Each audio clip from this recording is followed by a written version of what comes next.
এখন সেই কমেন্টসটা হলো, ম্যাম ভেরিকোসিল রোগের সমাধানের একটা ভিডিও দিন দয়া করে। একই প্রশ্ন যে ভেরিকোসিল কেন হয়, এর কারণে কি হতে পারে। দেশের এবং প্রবাসের ভাই বোনদের প্রতি সালাম।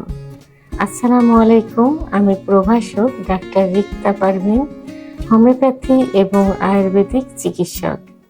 কোনো এক শুভাকাঙ্ক্ষী আজকে আমাকে একটা কমেন্টস করছেন, যে কমেন্টসটা বর্তমান যুবকদের মধ্যে অনেক আলোড়ন সৃষ্টি করছে এবং এটা নিয়ে অনেক প্রশ্ন করছে চিকিৎসার জন্য, এবং এর ভাবি ফল কি হতে পারে এ নিয়ে আবার অনেকেই শঙ্কিত।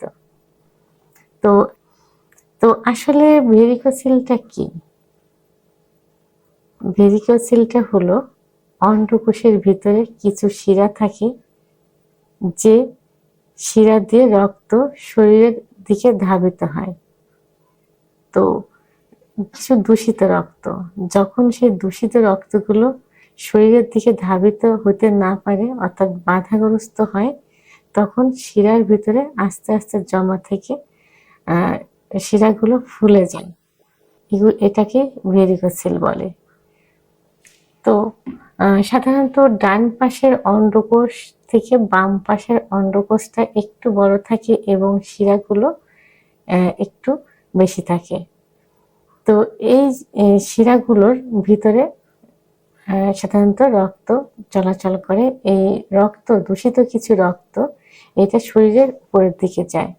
তো যখনই সেটা যেতে পারে না, কিছু কিছু কারণে এই শিরাগুলো কিন্তু অনেক লম্বা হয় এবং এর যখন বাধাগ্রস্ত হয়, শিরাগুলোর থেকে রক্ত যাইতে পারে না, তখন এগুলো জমা আস্তে আস্তে জমা হতে থাকে। তো জমা হতে থেকে প্রাথমিক অবস্থায় কিন্তু ভেরিকোসিল অতটা বোঝা যায় না। হ্যাঁ, ফার্স্ট স্টেজে, সেকেন্ড স্টেজে অতটা বোঝা যায় না, থার্ড স্টেজে বোঝা যায়। তো ফার্স্ট স্টেজে সাধারণত ভেরিকোসিল হলে একটু ব্যথা অনুভব হয়।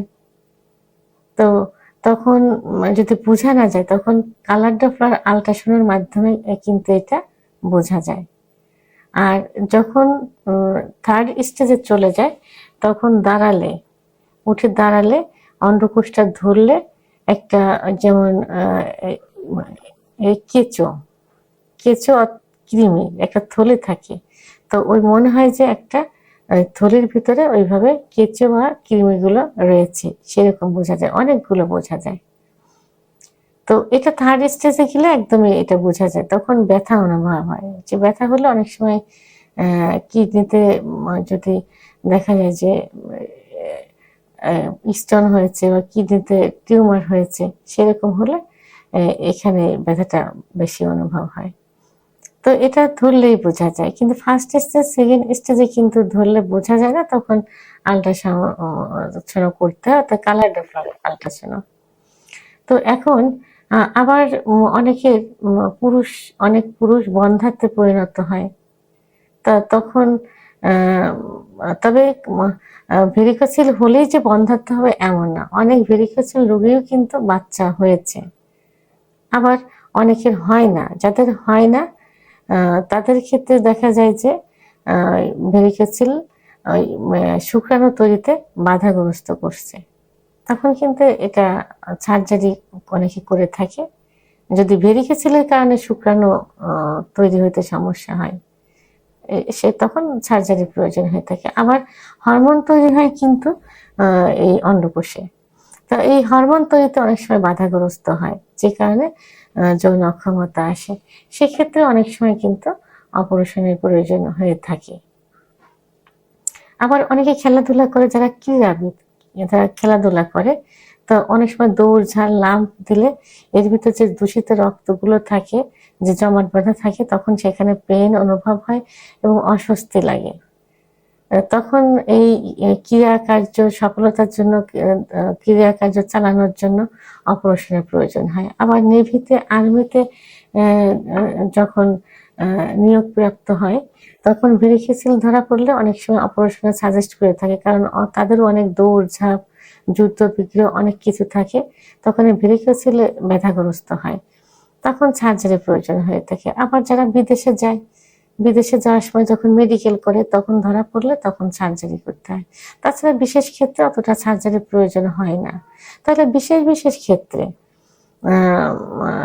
বিশেষ বিশেষ ক্ষেত্রে, বিশেষ যাদের ভেরিকোসিলের কারণে বন্ধ্যাত্বে পরিণত হয়েছে, ভেরিকোসিলের কারণে যৌন অক্ষমতা আসছে, এইসব রোগীর এইসব ক্ষেত্রে সার্জারি প্রয়োজন হয়। তবে এই সার্জারিটা ল্যাপ্রোস্কোপির মাধ্যমে হতে পারে অথবা মাইক্রো সার্জারি টেকনিকের মাধ্যমে এটা অপসারণ করা যায়।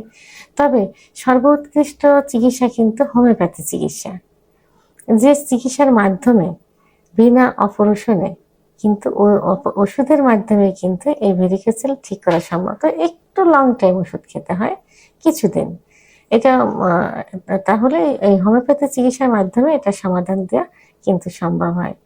তবে ভেরিকোসিল রোগটা একটা মানসিক একটা রোগ, কিন্তু অনেকটা মানে মনের ভিতরে এটা বেশি করে, যে অস্বস্তি বোধ লাগে যে এইটা হয়েছে, এটা এখন কি হবে, ব্যথা অনুভব, একটা মনে হয় যে রশি পেঁচায় আছে ভিতরে, এবং এর কারণে অনেক কিছু হবে না, ভবিষ্যতে কি হবে, এই যে একটা মানসিক সমস্যা, এই মানসিক সমস্যাটাই কিন্তু বড় হয়ে থাকে। তো এই জন্য ভেরিকোসিল সমাধানের আগে কি করতে হবে, মানসিক সমস্যার সমাধান করতে হবে। মানসিক সমস্যা যদি সমাধান করা যায় তাহলে ভেরিকোসিলে কিন্তু কোনো সমস্যা হয় না। এই ভেরিকোসিল হাঁটা চলা করলে একটু বোঝা যায়, একটু ব্যথা অনুভব হয়, কিন্তু যখন শুয়ে থাকা যায় তখন ওটা কিন্তু মিলে যায়, ওটার উঁচু হয়ে থাকে না, তখন ব্যথা অনুভব হয় না।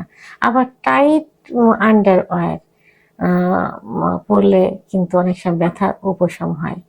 তাই এই জন্য ভেরিকোসিল নিয়ে চিন্তার কোনো প্রয়োজন নেই, এটা কিছু নিয়ম কানুন মেনে চললে এটা ঠিক হয়ে যায়। তারপরেও যে কিছু কিছু ক্ষেত্রে, ওইসব ক্ষেত্রে যদি প্রয়োজন হয় তখন আপনারা কি করতে পারেন, যদি মানে বেশি থার্ড স্টেজে চলে যায় তখন আপনারা এটা বিকল্প ধারা যে চিকিৎসা সেটা আপনারা ল্যাপ্রোস্কোপি, মাইক্রো সার্জারি টেকনিক এগুলো অবলম্বন করতে পারেন। তবে সহজ যে চিকিৎসা পদ্ধতি, সে চিকিৎসা পদ্ধতি হলো হোমিওপ্যাথি চিকিৎসা পদ্ধতি। আপনারা নিশ্চিতভাবে পার্শ্ব প্রতিক্রিয়া মুক্ত কিছুদিন হোমিওপ্যাথি চিকিৎসা গ্রহণ করুন, দেখবেন ইনশাল্লাহ ঠিক হয়ে যাবে। তবে অবশ্যই একজন অভিজ্ঞ সম্পন্ন রেজিস্টারকৃত ডাক্তার হতে হবে। ভিডিওটি সম্পর্কে যদি কোনো মতামত থেকে থাকে অবশ্যই কমেন্টের মাধ্যমে জানাবেন। আর ভিডিওটি ভালো লাগলে লাইক, কমেন্ট, সাবস্ক্রাইব করে আমার সঙ্গে থাকুন। আল্লাহ হাফেজ।